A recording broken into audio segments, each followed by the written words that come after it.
So after this, let's move on to another application of commas, as in, okay, let's do this thing first. Let's erase it. Done. So coordinating conjunctions are not the only ones over there. There's a set called subordinating conjunctions, and they are what make those complex structures that are given as a necessity in the grammatical section of the band descriptors. Complex sentences do not mean that you have to write sentences that are going to confuse the examiner or something. Complex sentence is a term that is used to denote sentences that are made using these subordinating conjunctions like while, whereas, and um, you know all those things that are related to that.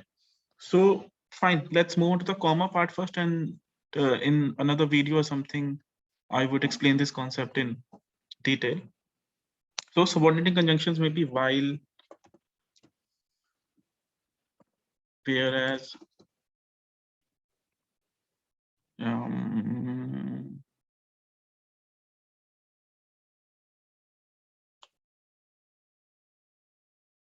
in order to, but that's, I think, sometimes called a preposition. No, that's not a preposition, but I will not use it. That's actually sometimes called a preposition, so I should not use it. As in, some dictionaries say conjunctions, some dictionaries say preposition. So let's not take any risk. Maybe though.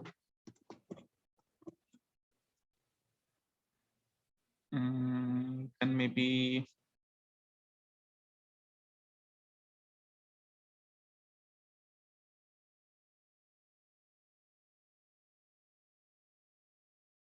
I'm not getting actually the set as in I'm looking for.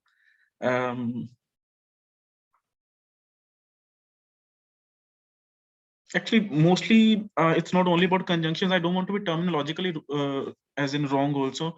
You use these structures like due to, and this application that I'm going to talk about applies to them also, but they are not grammatically conjunctions or something. So let's take these three to understand the concept in general, and you can apply them to some, you can apply it to some, I would say, other structures also that are not grammatically conjunctions, but let's take these ones. So first of all, remember when you use a coordinating conjunction cannot come at the start of a sentence. It cannot be like, and you are there, comma, I am here. This is something awkward. A coordinating conjunction, a coordinating conjunction always comes in the middle of a sentence. So that's something that, okay, if, sorry, yeah. Let me write it before I forget it. Now I'm getting all those, unless or something, but let it be. So while, whereas, though, if, and all, blah blah blah. So the thing is that when you use them, um, first of all, use these. You can use these conjunctions at the start and in the middle also. But there is a difference between the ways you use them in these two places, as in how you use them in these two places. So when they are when they are at the start of a sentence, or with the first clause maybe, so then you put a comma to differentiate, or I would say not to differentiate, but to separate the first clause from the second. So while I am here, you are there. Like, this is one clause. I will not get into the terminology like subordinating clause or something, because that is, you already have a lot to do. Let me not burden you.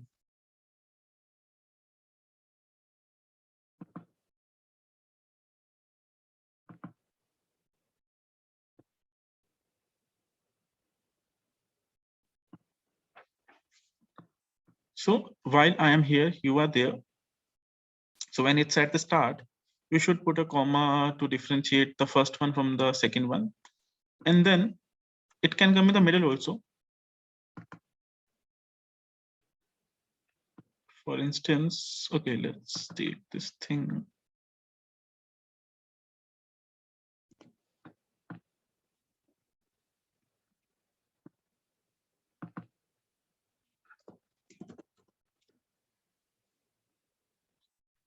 Now, when it comes in the middle, you should not put a comma before the subordinating conjunction. Yeah, there are some exceptions where we put a comma before these conjunctions also, but that is a case where you write very long clauses like I am here. And this is very small. If the first part and the second part are very long, then you can put a comma before a subordinating conjunction in order to make the thing clearer. It doesn't have any I would say maybe syntax related, or maybe I would say grammar related, or maybe style related application. It is all about clarity over there, and that is something that you do out of the conventional grammatical norms, but they change. So this way you use this way you use a subordinating conjunction, and this application can also be applied to some maybe prepositions also. Like, let me write one example for you, but I hope okay, let me write it here. I'm gonna decrease the font size for space.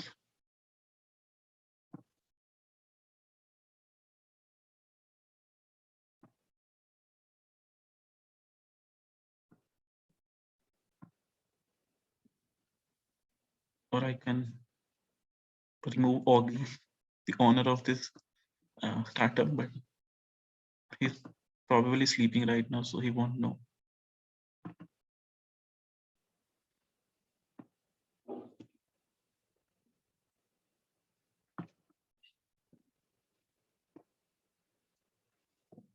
Like if we use in spite of, okay? Remember, it can also be used in a similar way, like in spite of the problems, comma, I am here, full stop.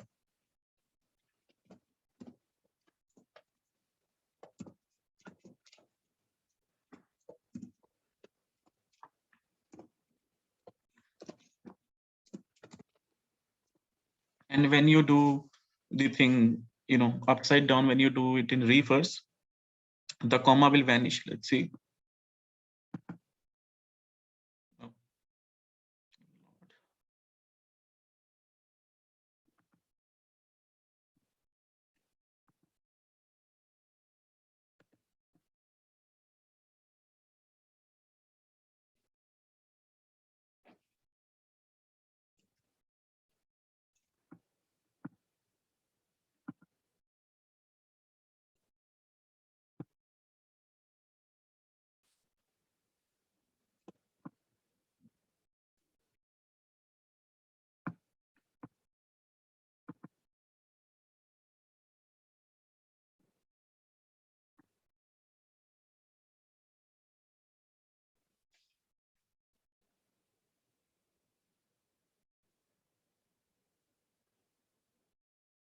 So like, as was the case previously, in spite of the problems, I'm here, comma and full stop. I'm here in spite of the problems.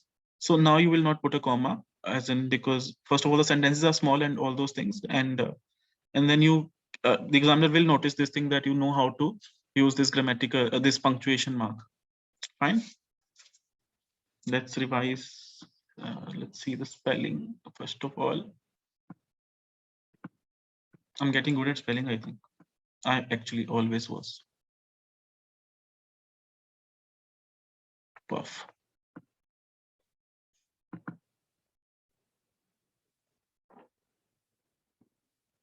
You can also notice this thing by the amount of silence that you notice, as in, see, while I am here, you are there. So there was a small pause. But I'm here while you are there. There was no pause. I repeat, while I'm here, you are there. I'm here while you are there. So see, there was a pause in the first one. There was no pause in the second one, and that pause is actually signified using a comma. So good luck. And then connectors, your favorite thing maybe. Connectors, or whatever you say, linking devices, maybe the scores markers. First of all, don't overuse them in your writing.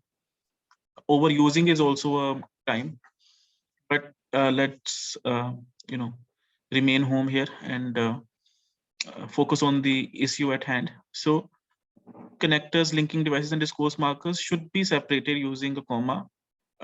If they are at the start, they should have a comma after them. If they are in the middle, they should have a comma before and after them. Let's see how.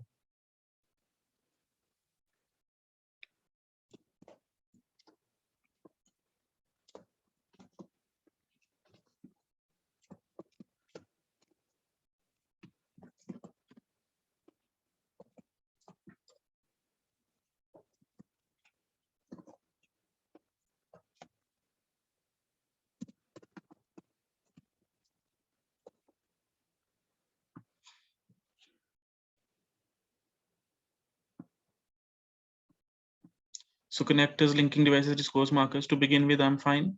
This, on the other hand, is beautiful. So here, you should put a comma after to begin with, because it is starting the sentence or the close, here a sentence. Here, since the, connector, or now it should actually be called maybe,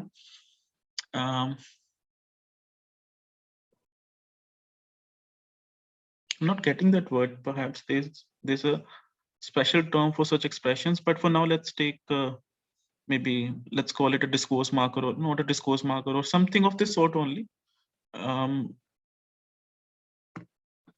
Since it is in the middle, so it should be, separated using two commas, one before and one after. The first one had actually a place at the start, so it should have a comma after it only. So I hope this was clear.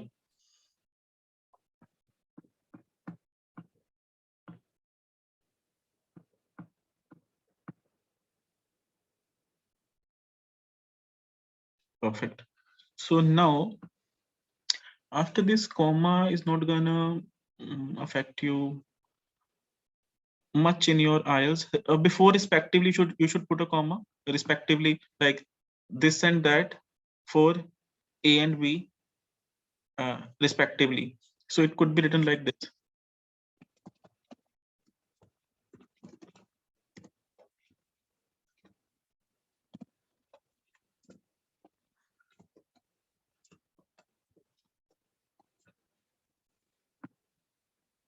So this and that for A and B respectively. So there should be a comma here also. Oh, I made a mistake.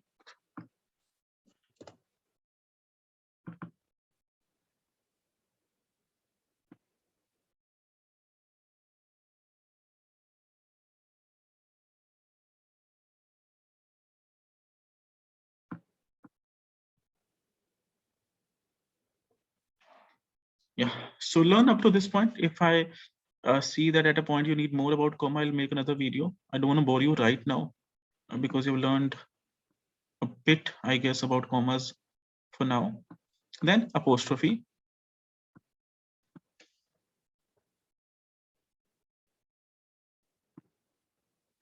OMG.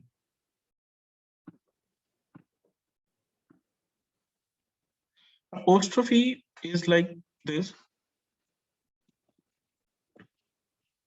Let me find a better symbol. Maybe if it affects this. Yeah, this is a better representation as far as my knowledge is. So rams and all those things. So there are two, these apostrophes, first of all, are used to denote possession. That is why they are called possessives also. So rams, shams, and all those things, don't forget to use them. I'm gonna make a small chart for you to be able to use them properly. But again, there are applications beyond my knowledge, and beyond what I'm gonna teach you right now. So you can learn more, but whatever I'm gonna tell you right now is enough for IELTS. So allow me maybe 30 seconds to make the chart. Till then, you can watch reels or Who Want the Wow.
I've forgotten how to add a row. Sorry. Where is that?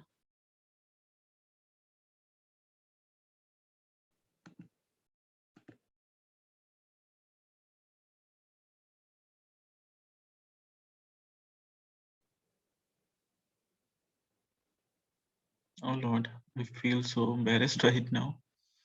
Let it be. I don't want to waste more time. I would put something here only.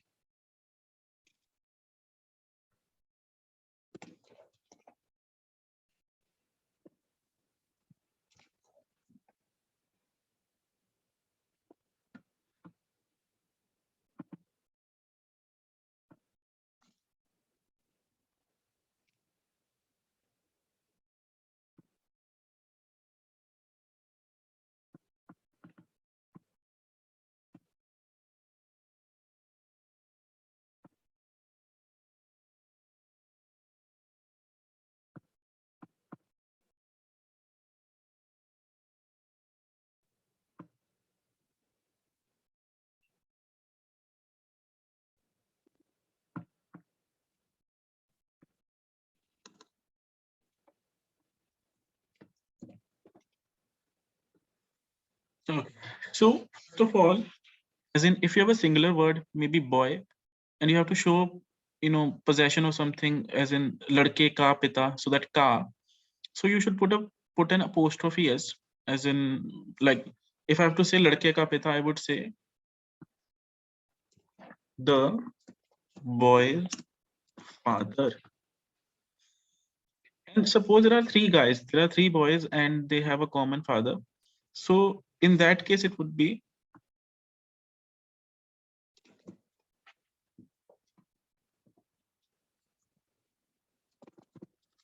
like this: boy's father. Remember, more than one, it should be boy s apostrophe one boy apostrophe s. Remember, as in when a plural doesn't end with an s, as in, for instance, if you have this word men, since this word doesn't end with an s, to make it possessive, you should put an apostrophe s only in place of only an apostrophe, like the case was here. The word was boy, boys. In order to make it possessive, we put only an apostrophe because it was plural. But men, in spite of the fact that it is plural, the singular word is man. Since it doesn't end with an s, you should put an apostrophe s, not an apostrophe only.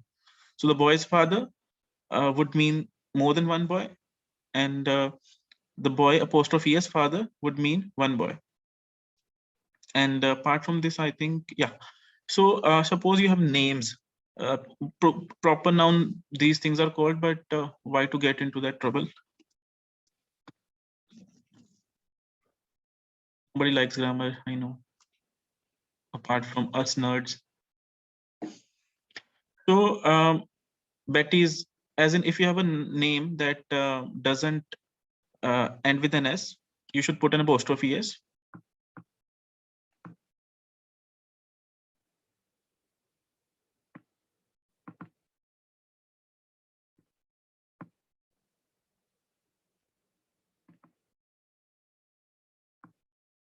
Now I remember how to add rows. How stupid I am. So if you have a name that doesn't end with an S, you should put an apostrophe S. If you have a name that ends with an S, as in suppose you have a proper noun or something, then either is fine. You can put an apostrophe or you can put an apostrophe S. Either way is Pushpa's way. Don't worry. ऐसे झुकेगा नहीं साला.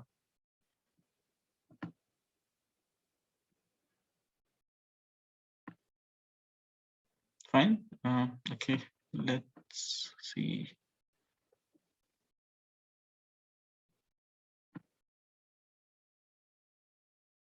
This is not an error.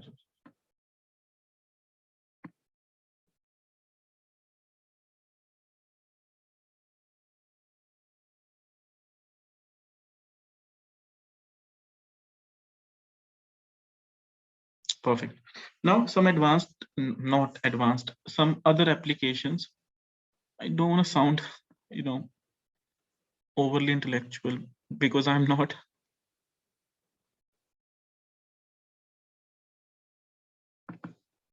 First of all, there is sometimes joint possession and sometimes separate possession. So be careful about that. Now, if I talk about a movie Padmavat, so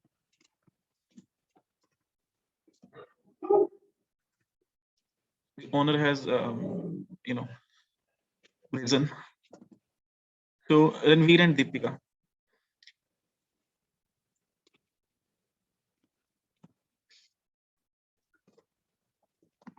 Suppose I'm talking about Padmavat.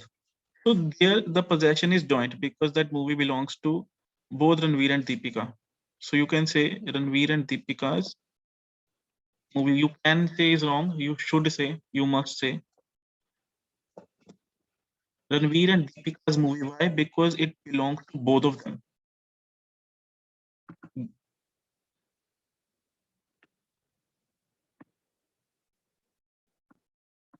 But now suppose I'm talking about Gully Boy and Chapak. Now those movies are actually one for each, so they do not belong to both of them. So in such cases, you should write Ranveer's and Deepika's movie. You can write movies also, but it's okay. So Ranveer's and Deepika's movie or movies, up to you, because that double usage of apostrophes already signifies the fact that there's one movie for each, so there are two movies, but it's okay.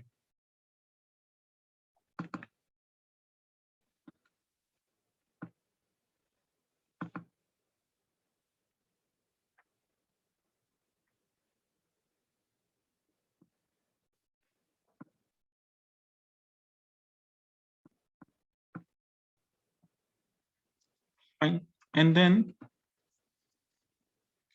when we say something of this sort, उन दोनों का घर. So when you use each other or one another,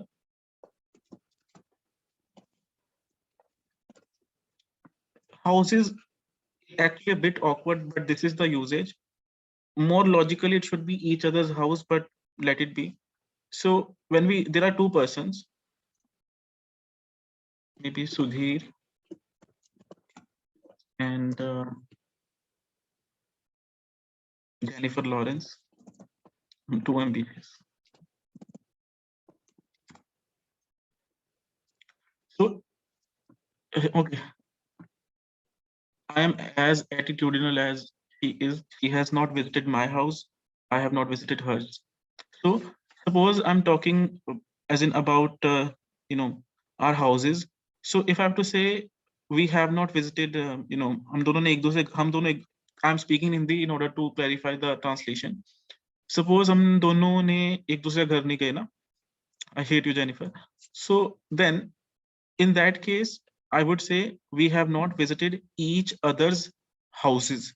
House is actually more logical, but let it be. English is all about this. So each other's houses.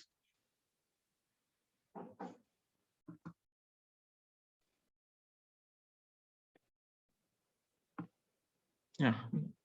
This is the word. Is the this is called in grammatical jargon. It's called a reciprocal pronoun.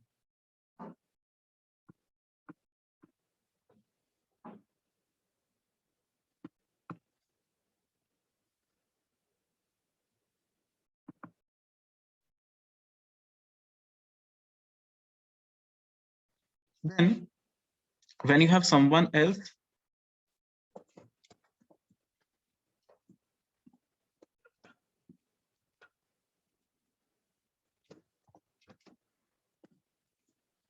then the possessive is someone else's, else apostrophe s.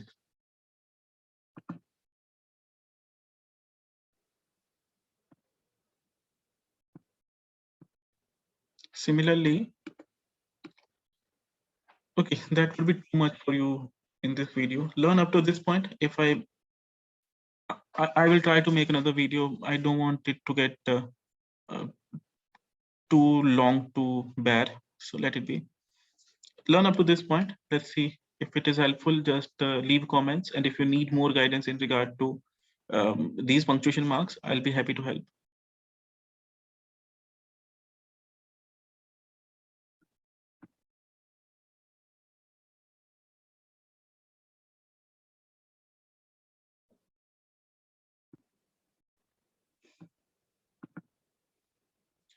If you want to learn better, I was not born with punctuation, English punctuation. This website helped me a lot, the punctuationguide.com. You can use this website because here, punctuation rules are given, I would say, startlingly, as in startlingly, sorry, startlingly.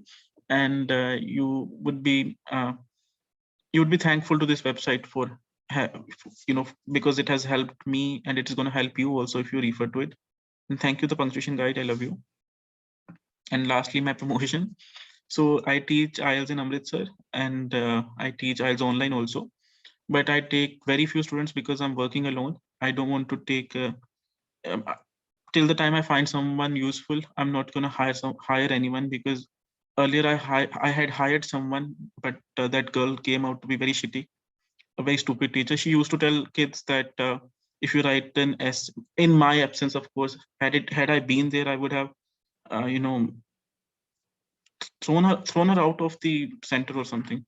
So she used to say that you cannot write more than 300 words in an essay. I think, girl, you should learn IELTS first. It was my friendly favor that I, you know, hired you or something, but let it be. So since I'm teaching alone, I don't take many students. And after that Josh video, thank you, Josh. I've been getting oodles of students. So I teach online, and that too, I teach 2 students at a time.